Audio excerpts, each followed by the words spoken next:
It's there already. It's just covered all the time. So this time is not about adding something there. It's about this here must go.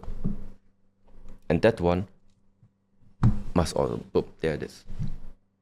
Nothing needs to be done. It is something we have to undo. One approach that we have at the moment in this world is, in order for us to be full, to feel full, we need to attain something. We need to do something. Mm-hmm. You need to have your diploma. You need to have your job. You need to have money. You need to have the first car. You need to have. So that means this approach is about you need. It's about doing. Yeah. But the realization that I was just telling you right now that you have yourself is, no, it's not about doing. It's there already.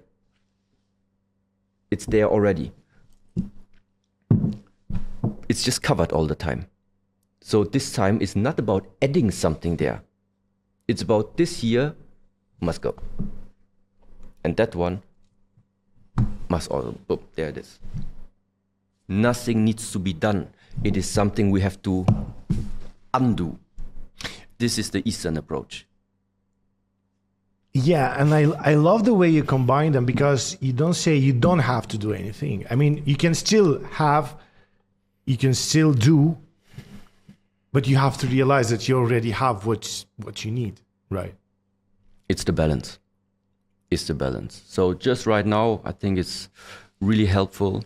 Yeah, you don't have to throw away everything that you have learned until right now in that sense. It's just that there are more perspectives, that when you have access to both of these perspectives, just find out for yourself. Sometimes this makes more sense, sometimes this makes more sense. Well, important part is,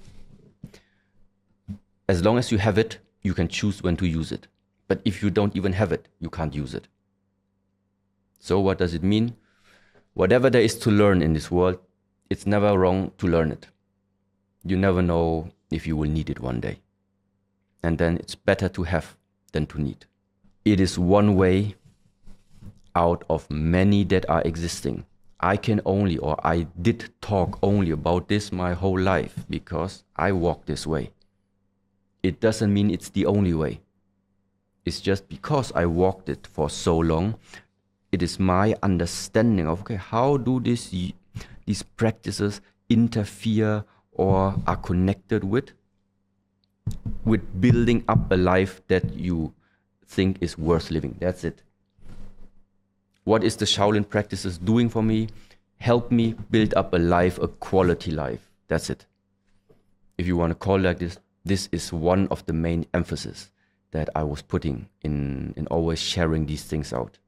But there are many ways, yeah? So, but ultimately, it's the mind. And yeah, it's just, but in the field of martial arts, it's just in a way also like pretty attractive in terms of you make your body strong.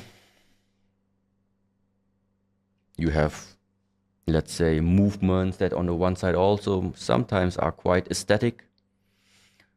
And it's so nice and whole for me. So there's everything involved. There is diet involved. There is like structure involved, like when would it be good to wake up? When is it good to go to sleep? And all of these things. So it's a whole nice, let's say, culture, tradition. This is what I find so nice about it. That the search is over. You don't need to search for here I take this yoga practice, and then from here I take the breathing exercises from here, and from here I take like the dancing moves, and then you have like a mix-up. A mix-up menu. But mix-up menu maybe gives you the feeling of you have some freedom. Yeah. Yeah. But structure gives you direction. And you find instruction in a Shaolin school or temple, right? Yes. Also depending on who's teaching it to you, but it's supposed to be like this, yes.